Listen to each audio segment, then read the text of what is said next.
आज हम बना रहे हैं रात का टाइम है। आज हम बना रहे हैं सिंधी कढ़ी। ये देखो मैंने आज ज्यादा सब्जी डाली है। पहले मैं कढ़ी डाल चुकी हूँ पर इसमें अब सब्जी की सीजन आ गई है। टिंडा है, टिंडोरा है, सहजन की फली है और आलू है। और मैंने इसमें तेल डाला है। अब जीरा और हींग डालूंगी, फिर बेसन को भूनूंगी।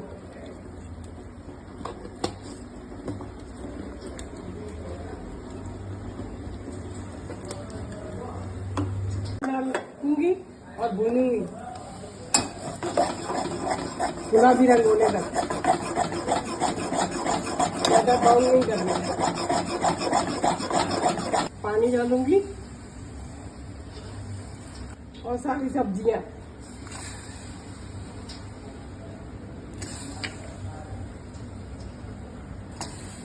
ये है फुल कढ़ी होगी।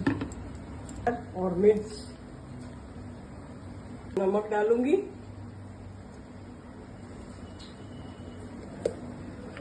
मसाले डाल दूं।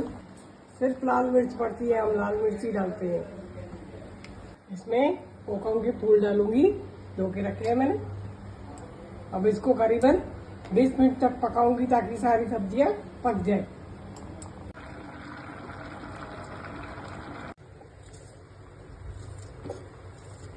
हमारा कढ़ी चावल तैयार है, आ जाओ खाने।